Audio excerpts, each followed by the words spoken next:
Irmãos, vamos abrir aí as nossas Bíblias, vamos dar continuidade aí ao nosso estudo no livro de Malaquias. Hoje nós vamos meditar um pouquinho no capítulo 3 de Malaquias, versículos dos 6 ao 12. Malaquias 6, 3 do 6 ao 12, isso mesmo, tá bom? Vou aguardar os irmãos aí achar, vamos fazer a leitura juntos.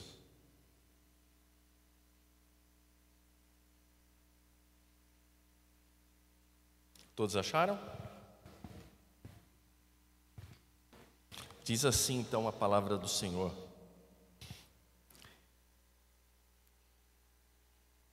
Porque eu, o Senhor, não mudo, por isso vós, ó filhos de Jacó, não sois consumidos. Desde os dias de vossos pais os desviastes dos meus estatutos e não os guardastes. Tornai-vos para mim e eu tornarei para vós, diz o Senhor dos Exércitos. Mas vós dizeis: em que havemos de tornar? Roubará o homem a Deus? Todavia vós me roubais. E dizeis: em que te roubamos? Nos dízimos e nas ofertas alçadas. Com maldição sois amaldiçoados, porque me roubais a mim. Vós, toda a nação, trazei todos os dízimos à casa do tesouro, para que haja mantimento na minha casa, e depois fazei prova de mim, diz o Senhor dos Exércitos.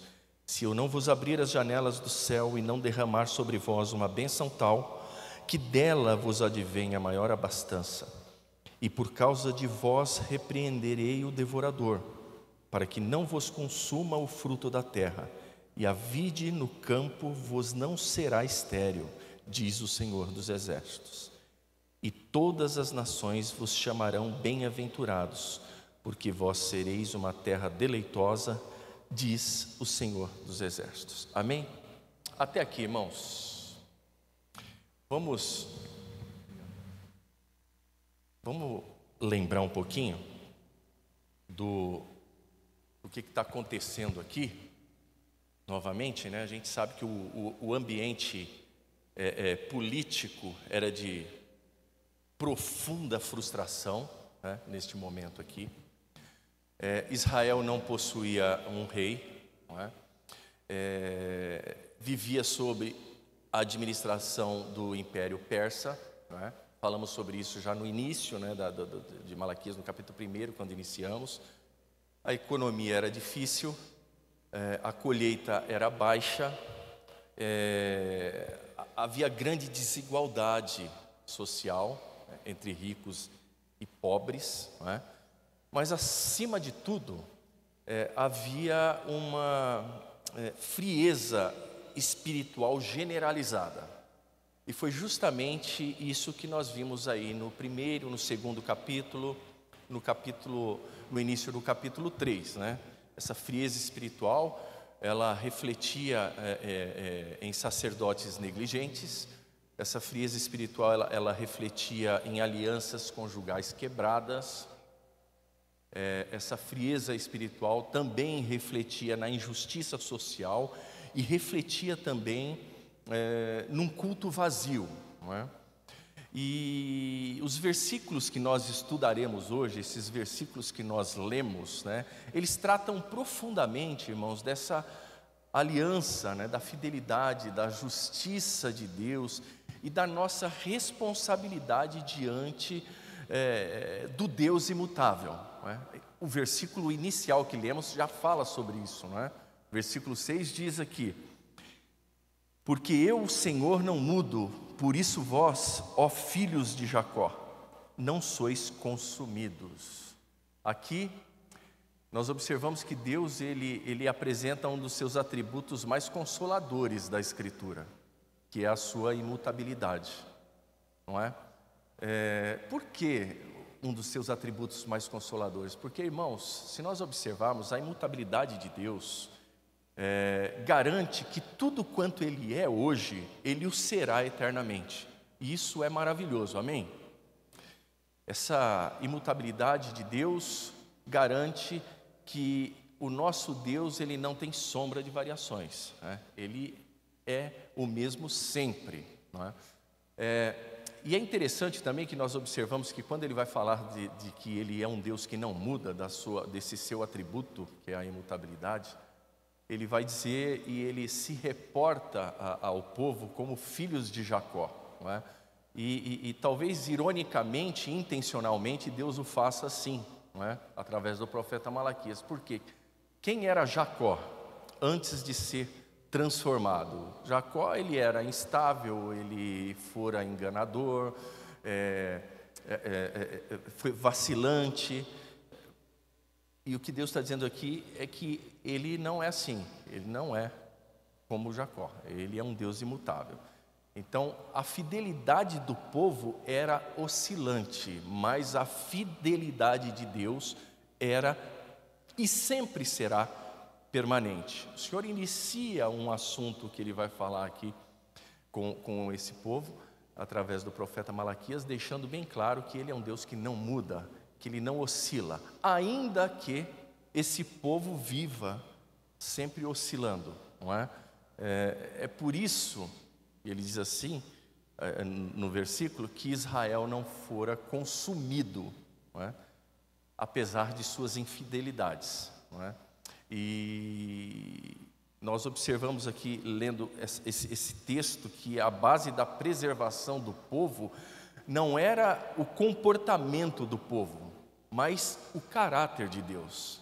Isso é maravilhoso, irmãos, nós observarmos isso. Vocês já pararam para pensar isso? Que a base da preservação do povo de Deus, isso nós nos incluímos porque somos o povo de Deus dessa geração. A base não é aquilo que fazemos, mas a base é o caráter de Deus. Porque da mesma forma que Deus tratou com Israel, com toda a sua oscilação, suas infidelidades, é desta forma o Deus imutável trata com a sua igreja hoje. Então, se hoje estamos aqui de pé, é porque não é o nosso comportamento que nos coloca de pé, mas é o caráter de Deus imutável que faz com que nós possamos permanecer, como foi no passado com os filhos de Israel. Irmãos, se Deus fosse volúvel, né, emocionalmente instável, facilmente irritável, como nós somos, com toda certeza, se fosse nessa base de relacionamento que Deus nos julgasse, nós seríamos consumidos também. Amém? Isso é uma verdade, irmãos, não tem como fugir, né? Mas Deus não é assim, né? A nossa segurança está na fidelidade do Deus que não muda.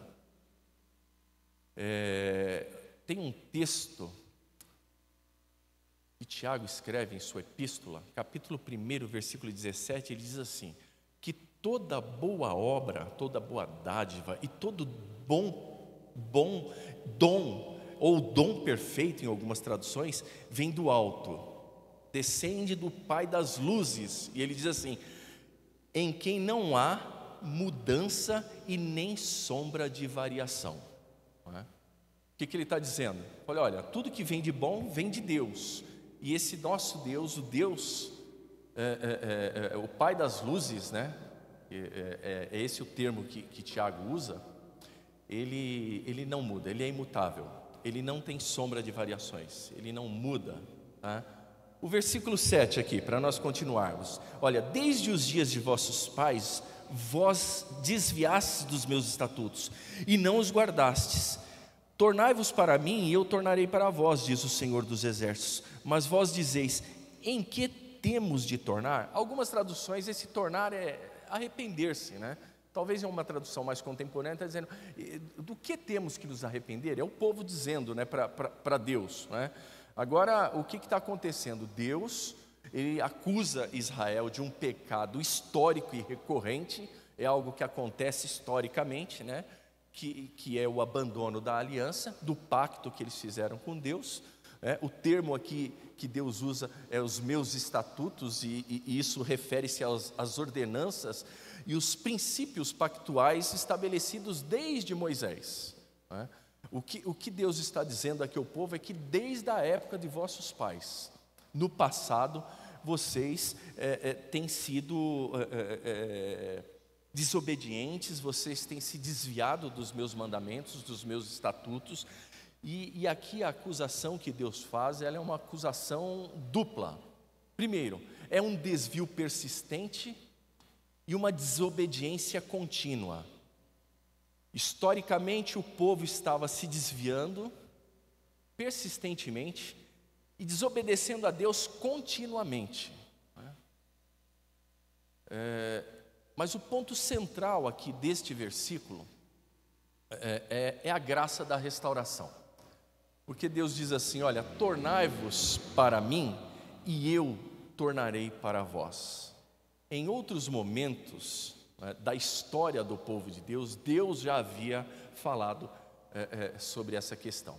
Isso é uma linguagem clássica da aliança que ecoa, por exemplo, Deuteronômio 4:29. Deus fala isso em Jeremias capítulo 29, versículo 13, dizendo assim: olha, se vocês me buscar de todo o coração, vocês vão me encontrar, não é?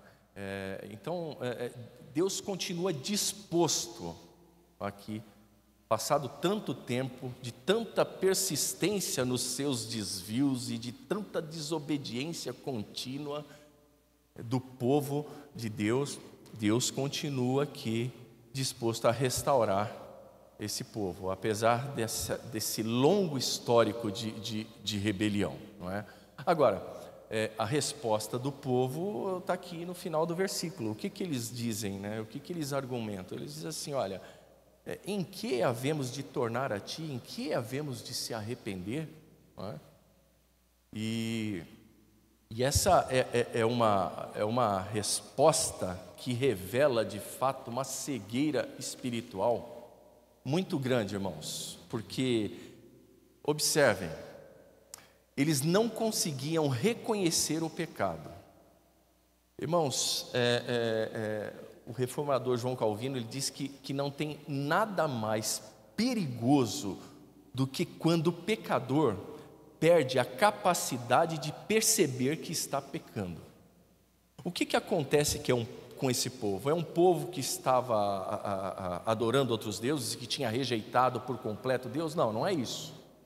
Não é essa a queixa do profeta, não é essa a queixa de Deus. Esse povo continua de maneira parcial e não prioritária, congregando, se ajuntando, não é? Mesmo vivendo em desobediência a Deus. O que acontece aqui é que eles entraram por um caminho perigoso que está sempre aberto, e é por isso que nós temos que estar atentos. É o caminho de não reconhecer o seu erro, de perder a capacidade de perceber que está pecando, não é? Parece que as perguntas que o povo faz a Deus logo após a repreensão são perguntas de quem não reconhece que está errado, não é? Deus fala através do profeta Malaquias: olha, é isso que vocês estão fazendo. Mas aonde que a gente está fazendo isso? Quando que fizemos isso? Quando deixamos de fazer aquilo? Não é? Não há percepção de erro e de falha. Meus irmãos, o primeiro sinal da apostasia não é abandonar a fé. Abandonar a fé é o último ato da apostasia. O primeiro sinal da apostasia, do distanciamento de Deus, é não reconhecer mais o seu próprio pecado. Amém? Percebe o perigo disso, irmãos? O perigo de não fazermos uma reflexão acerca dos nossos comportamentos, da nossa vida, dos nossos atos, não é? O perigo de nos perdermos no caminho achando que estamos fazendo tudo o que é certo E às vezes, como esse povo, fazer essas perguntas para Deus: mas aonde que eu estou errado? Não é? Todas as vezes que uma palavra de admoestação é dita, é pregada, ela é extraída das Escrituras, talvez venha ao meu e ao seu coração: poxa, mas eu estou fazendo tudo certo, talvez isso não seja para mim. Talvez essa repreensão do profeta não seja para mim. Não é? Talvez eu não precisaria escutar isso, porque eu não me enquadro, eu não me insiro dentro desse contexto. Eu não estou aqui, como esse povo está. Eu estou congregando, eu estou fazendo as coisas, né? Então, se Deus me dissesse aqui agora: mas mesmo assim eu não estou agradado de você, eu não estou se agradando de algumas coisas, mas aonde que você não está se agradando? Então é muito perigoso perdermos essa percepção do que é certo e do que é errado, né? Perdemos essa conexão harmônica entre aquilo que eu acho que é certo e aquilo que Deus diz que é certo, não é? Parece que era isso que estava acontecendo com o povo neste período, não é? Eles não estavam pecando intencionalmente, eles estavam vivendo a vida deles e achando que estavam fazendo tudo o que tinha que ser feito, e qualquer cobrança era digna de questionamento, não é? Era digna de questionamento. Versículo 8. Aí Deus diz assim, eles perguntam, né? Em que havemos de nos arrepender ou de tornar a ti? Deus diz: roubará o homem a Deus? Todavia vós me roubais, e dizeis: em que te roubamos? Nos dízimos e nas ofertas alçadas. Irmãos, o profeta aqui, o texto, esse versículo 8, o profeta usa aqui um verbo extremamente forte. Nós temos ele em português aqui traduzido por roubar, que é uma palavra chamada no hebraico kabá. Essa palavra significa literalmente apropriar-se do que pertence ao outro, não é? Tem mais a ideia de saquear, tomar o que não é seu, não é? O povo estava roubando a Deus. Como esse povo estava roubando a Deus? E eles ainda perguntam, né? Mas em que nós estamos te roubando? E eles estavam roubando a Deus ao reter o dízimo e as ofertas voluntárias, ou ofertas alçadas. Primeiro, por quê? Os dízimos eram um sustento destinado aos levitas. Talvez o contexto em que isso se dá seja um pouco diferente da ideia que nós temos de dízimo, de ofertas alçadas, não é? Havia uma tribo, que era a tribo de Levi, era uma tribo separada para o sacerdócio, era aquele grupo de pessoas da descendência de Arão, que cuidavam das coisas do templo. Essa tribo não teve herança de terras na sua possessão.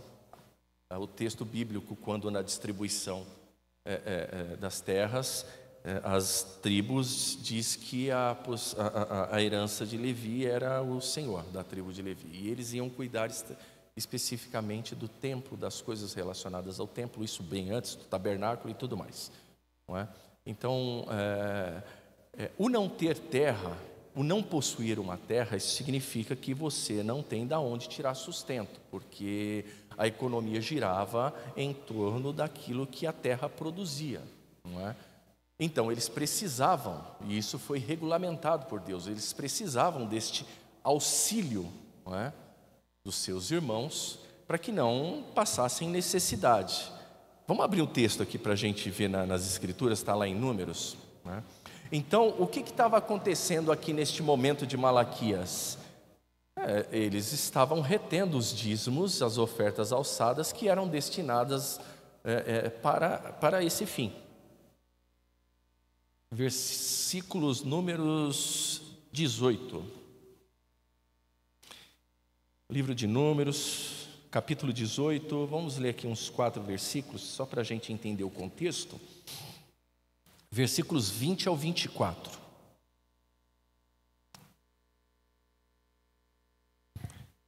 Números, capítulo 18, versículos 20 ao 24, diz assim a palavra do Senhor. Disse também o Senhor a Arão: na sua terra possessão nenhuma terás, e no meio deles nenhuma parte terás. Eu sou a tua parte, e a tua herança no meio dos filhos de Israel. E eis que os filhos de Levi tenho dado todos os dízimos em Israel por herança, pelo seu ministério que exercem, o ministério da tenda da congregação. E nunca mais os filhos de Israel chegarão à tenda da congregação, para que não levem sobre si o pecado e morram. Mas os levitas, a administração, o ministério da tenda da congregação, e eles levarão sobre si sua iniquidade. Pelas vossas gerações, estatuto perpétuo será. E no meio dos filhos de Israel, nenhuma herança herdarão.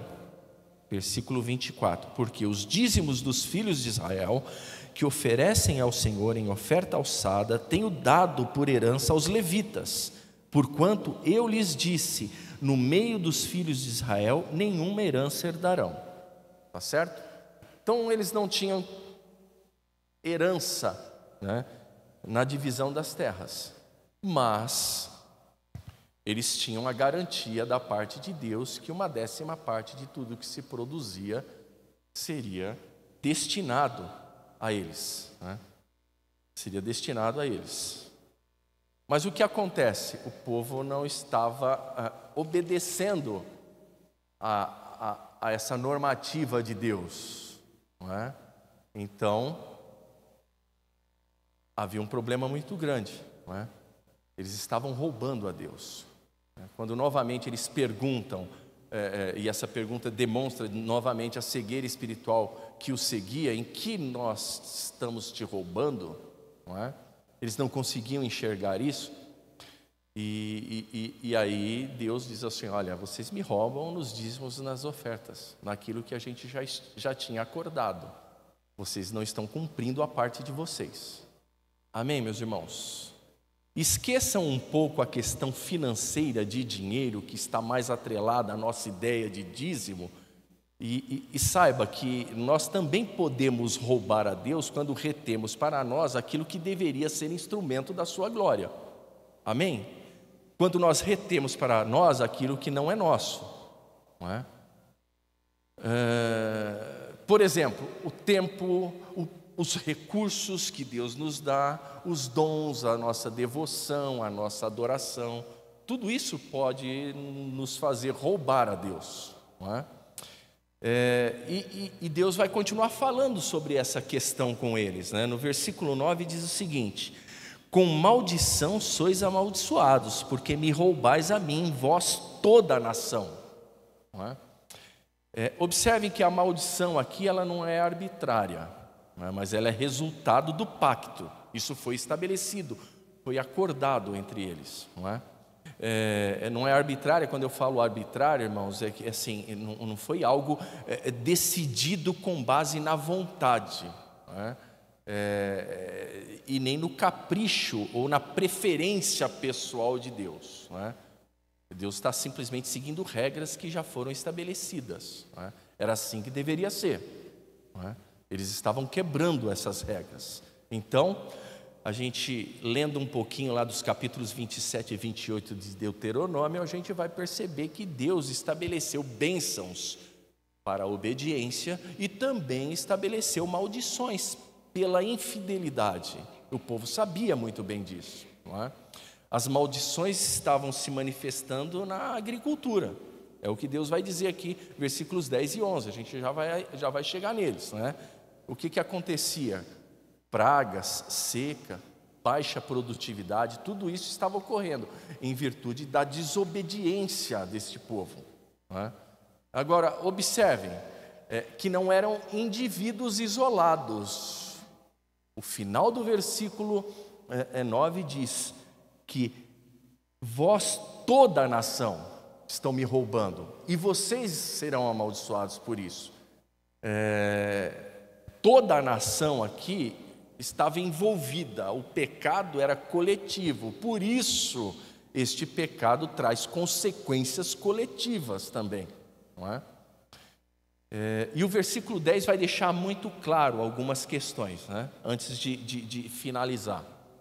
Eu queria até gastar um pouquinho mais de tempo com vocês aqui no versículo 10, para que a gente possa entender este versículo. Ele tem algumas chaves aí que vai nos levar à compreensão daquilo que Deus realmente estava exigindo e por que Deus estava falando o que falou através do profeta Isaías, tá bom? Versículo 10. Trazei todos os dízimos à casa do tesouro, para que haja mantimento na minha casa, e depois fazei prova de mim, diz o Senhor dos Exércitos. Se eu não vos abrir as janelas do céu, e não derramar sobre vós uma bênção tal, que dela vos advenha a maior abastança. Irmãos, não tenham dúvidas que este é um dos textos mais fortes sobre o relacionamento entre a fidelidade do povo e a provisão divina. A gente vai encontrar outros textos parecidos, mas esse talvez seja o mais forte, não tenha dúvidas disso. Mas observem, sempre dentro da lógica da aliança, não há barganha aqui.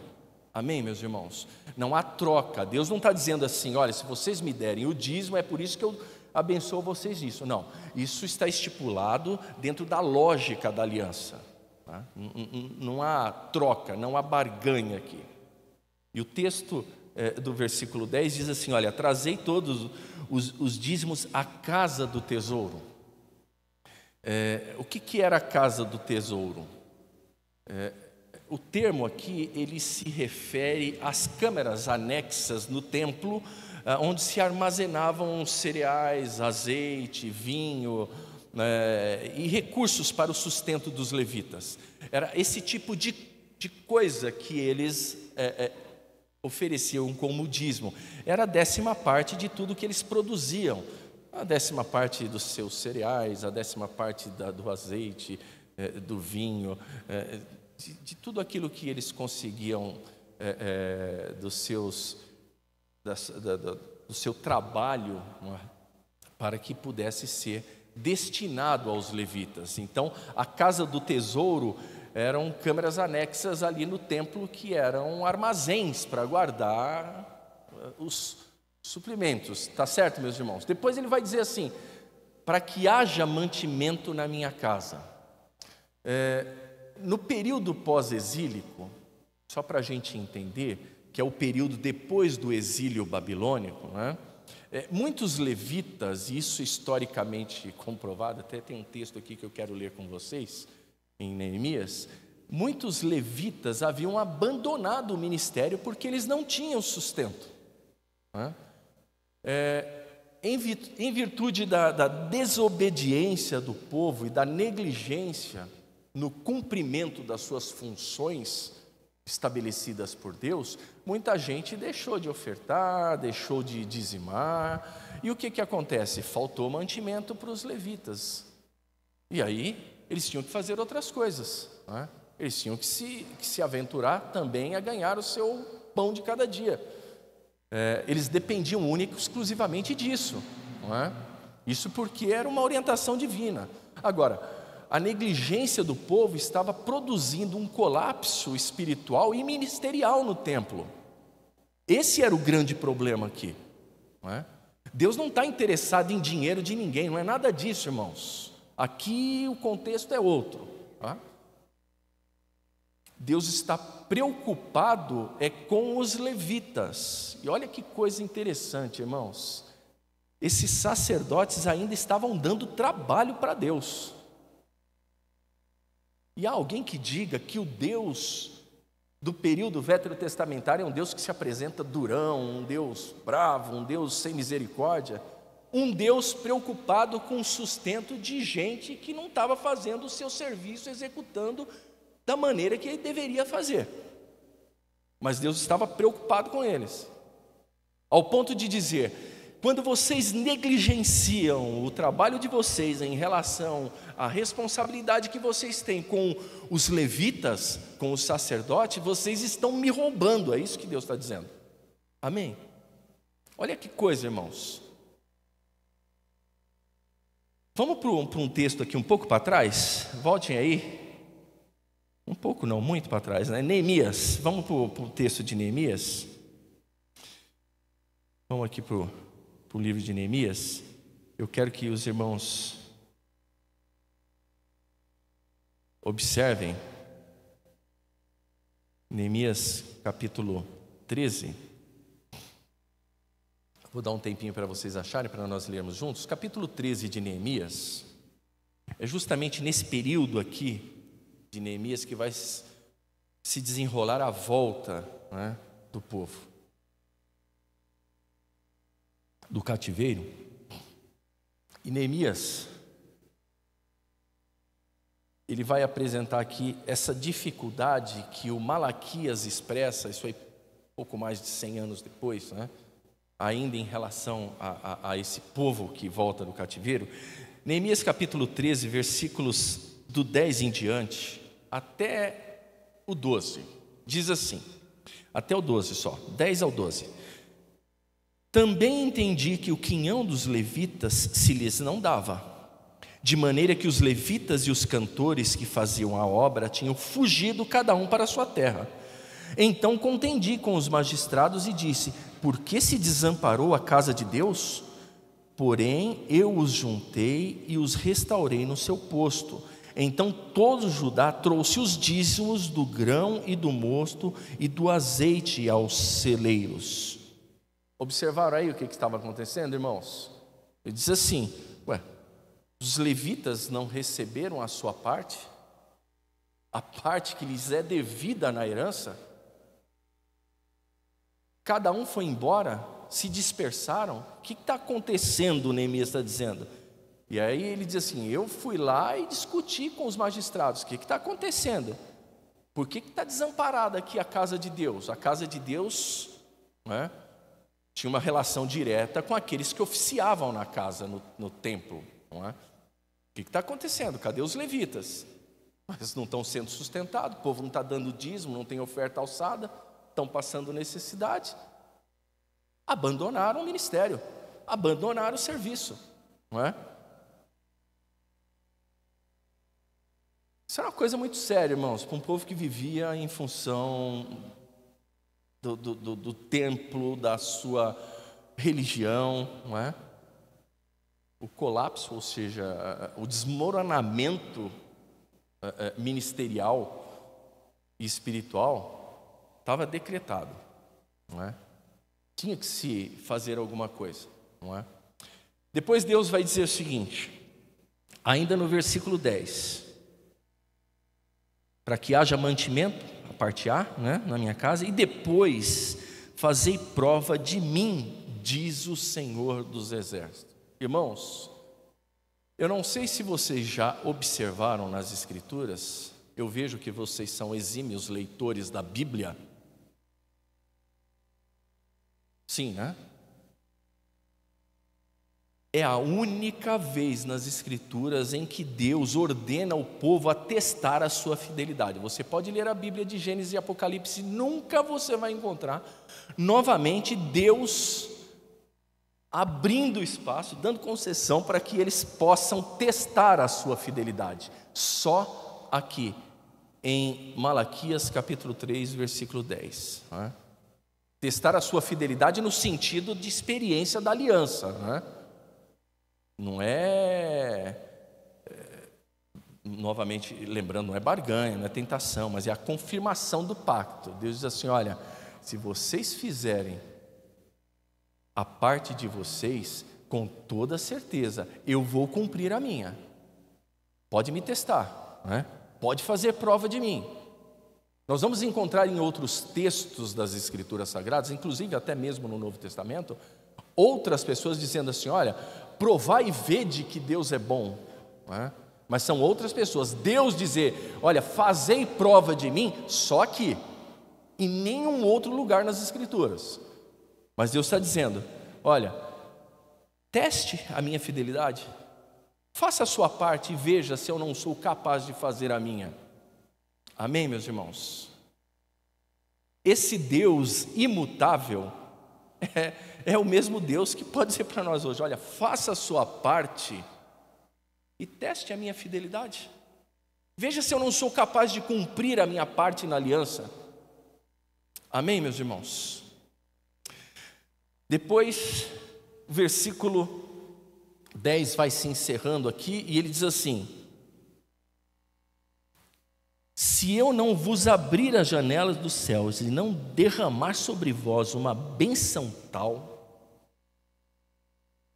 Ele diz assim, essa expressão abrir as janelas do céu é chuva abundante, tá, irmãos?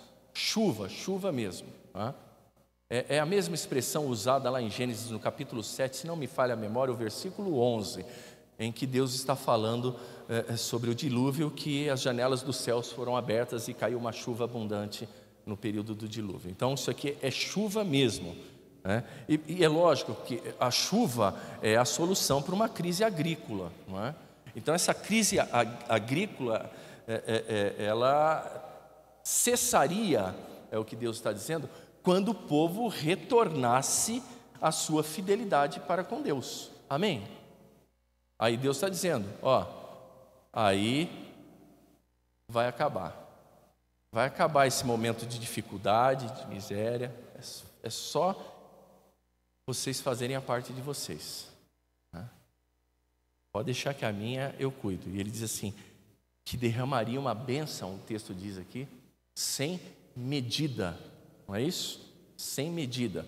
Não era uma promessa de prosperidade individualista não, viu, irmãos? Isso aqui era a restauração comunitária, agrícola e espiritual do povo, né? Não é, dá o seu dízimo, dá dinheiro que eu vou dar tanto para você. Não é isso não, tá? Isso aqui é uma promessa de prosperidade coletiva, né? Deus ia aplacar a sua ira com esse povo desobediente. É isso que Deus está dizendo aqui, tá bom? O versículo 11, ele vai continuar e vai dizer assim: e por causa de vós, depois de vocês fazerem tudo o que tem que ser feito, aí sim eu vou repreender o devorador, para que a terra não consuma, para que não vos consuma o fruto da terra, e a vide do campo vos não será estéril, diz o Senhor dos Exércitos. Olha só, o devorador aqui, irmãos, mais uma vez, né? Só para a gente fazer uma exegese real e verdadeira e sair dos contos de fada, de fábulas, né, que a gente às vezes escuta por aí. O devorador aqui é gafanhoto, viu? Que eram e são, né, pragas agrícolas. Então você precisa ter muito cuidado para não elevar o gafanhoto, esse inseto, a status de demônio, tá bom? É gafanhoto mesmo, tá certo, irmãos? Deixa ele ser gafanhoto, é isso que o texto está dizendo aqui. Tem demônio nenhum aqui no texto, né? Aqui é gafanhoto, devorador, gafanhoto. Consumia as plantações agrícolas, né? Agora, a promessa de Deus aqui é muito, mas muito clara. Ele diz assim que ele restauraria esse equilíbrio ecológico e agrícola da nação, né? E a bênção seria prática, a bênção seria visível e a bênção seria concreta. Amém, irmãos? Olha como é que é fácil para que as coisas acontecessem para eles. Só obedecer a Deus, só reconhecer o seu pecado, reconhecer os seus erros, não é? Isso evitaria muitos problemas. Isso continua evitando muitos problemas nos dias de hoje, né, pastor? Reconhecer erros, retornar, humildade, se permitir ser corrigido. Essa é uma expressão que um grande amigo meu falava sempre. Não sei se vocês já ouviram dele, né? O Wellington, o presbítero Wellington, ele sempre dizia assim: olha, você se permitir ser corrigido por Deus. Irmãos, tem gente que não se permite ser corrigida por Deus. Isso é um problema. Bom, versículo 12. Vamos terminar o 12 aqui e fazer essa aplicação geral aqui e a conclusão. Versículo 12 diz assim: E todas as nações vos chamarão bem-aventurados, porque vós sereis uma terra deleitosa, diz o Senhor dos Exércitos. Olha, depois que vocês fizerem tudo isso, depois que vocês colocarem os vossos corações dispostos a obedecer, depois que vocês honrarem o pacto, a aliança que eu fiz com vocês, as pessoas olharão para vocês e vão observar e vão chamar vocês de bem-aventurados, não é? De uma terra deleitosa, não é? Algumas traduções de uma terra maravilhosa, não é? A fidelidade do povo teria um efeito aqui missional, não é? Por quê? Todo mundo ia ver e dizer assim, olha esse povo de Deus, olha que povo bem-aventurado, não é? As nações que no passado haviam zombado de Israel reconheceriam aqui a ação divina e através da restauração pelo qual Israel passaria, né? Assim, olha que povo, né? Que povo obediente, que povo diferente, né? Irmãos, a intenção original da aliança abraâmica, ou seja, da aliança que Deus fez com Abraão, se cumpre aqui no versículo 12, Israel sendo a bênção para todas as nações. Não é isso que Deus fez a promessa a Abraão? Gênesis capítulo 12, os primeiros versículos de Gênesis 12, do 1 ao 3, é isso aqui, se submeter ao senhorio de Deus, obedecê-lo, fazer a sua parte na aliança, e o Senhor é fiel para cumprir a dele. Amém, meus irmãos? Aleluias, é assim que é. Irmãos, quando o povo de Deus vive em fidelidade, o nome de Deus é honrado entre os que o observam, é isso que o texto está dizendo aqui. E todas as nações vos chamarão bem-aventurados, porque vós sereis uma terra deleitosa. Amém? Isso é um princípio divino, irmãos. Princípios divinos são imutáveis, como o nosso Deus é imutável. Isso se aplica aqui há 2.400 anos atrás, como se aplica hoje nos nossos dias. Amém? Obediência gera honra ao nome do nosso Deus e prosperidade ao seu povo. Aleluias. Não tem atalhos, irmãos, não tem atalhos. Não é pegar o texto isolado de Isaías ou de Malaquias 10 e dizer assim, bom, é só isso mesmo? É só dar a 10ª parte? Isso aí é fácil. Isso aí eu faço, não tem problema nenhum, não vai me custar nada. Mas aí, Senhor, o Senhor me deixa em paz? É só isso que eu tenho que fazer? É só fazer o Pix, acabou? E aí, tudo bem? É muito mais que isso, né, irmãos? É muito mais que isso. É honrá-lo com a obediência da sua vida. Irmãos, o ser humano é o mesmo do passado, não é? O nosso Deus continua nos orientando como fez aquele povo do passado. Talvez alguns, a Bíblia não relate, talvez alguns entenderam e retornaram, né? Tornaram ao Senhor, como ele diz aqui no versículo 7. Talvez outros não.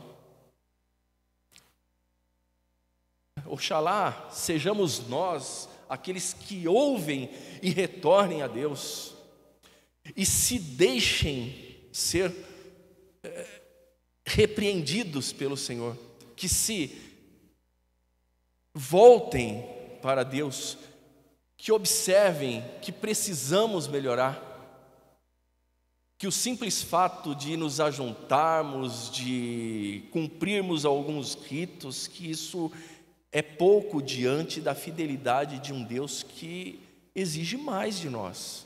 Amém, irmãos? E a gente pode, e a gente consegue. Amém? A gente consegue melhorar, irmãos. A gente consegue melhorar. E muito. Conseguimos. Charles Spurgeon, o príncipe dos pregadores, ele disse o seguinte: Deus nunca exige de nós algo que Ele não nos dê graça para cumprir. E Deus nunca promete algo que a sua fidelidade não possa realizar. Amém?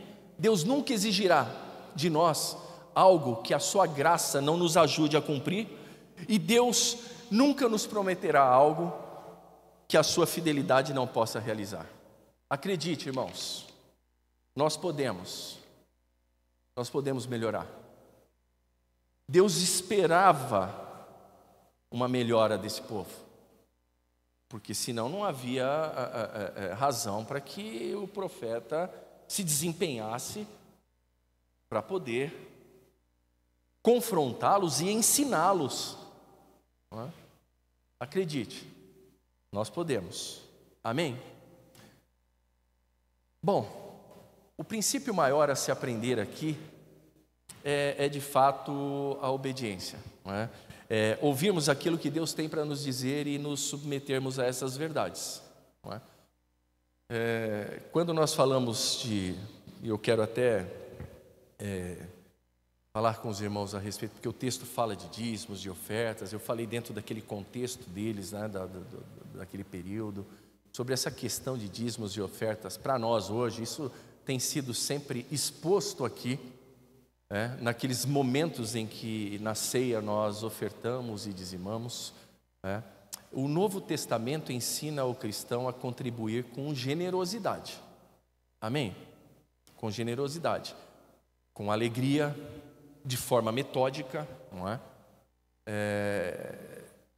Sempre proporcional àquilo que Deus nos dá, embora não haja menção de ordenança de dízimo no Novo Testamento. Irmãos, fica muito claro que se o judeu debaixo da lei contribuía com 10% daquilo que Deus o dava, com muito mais pode contribuir o cristão que vive sob a graça. Amém? Isso não é desculpa para não fazê-lo, né? Isso não é desculpa para não fazê-lo.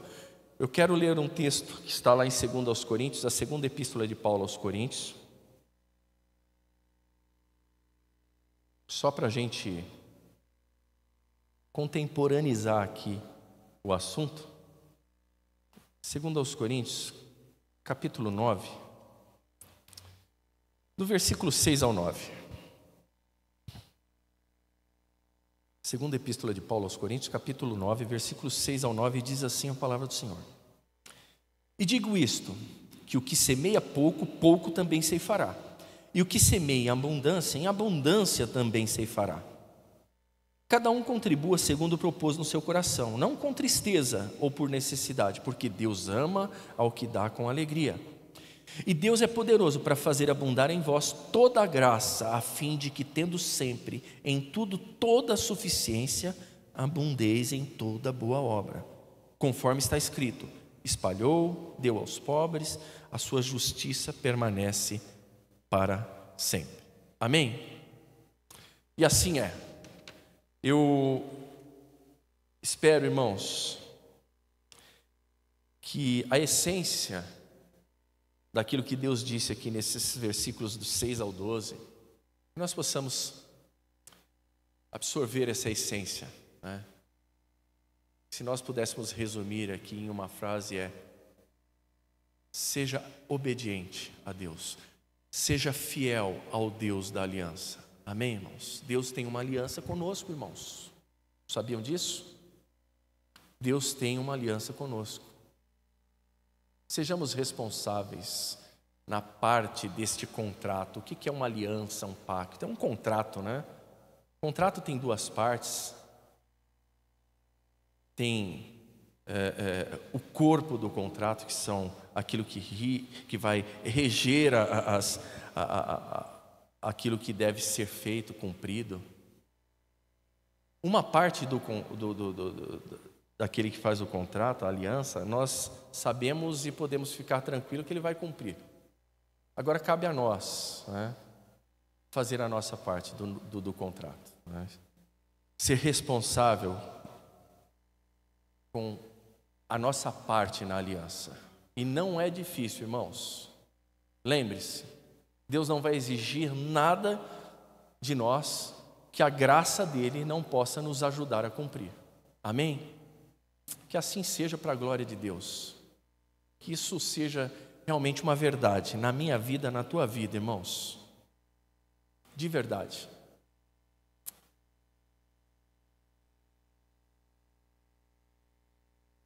Oi.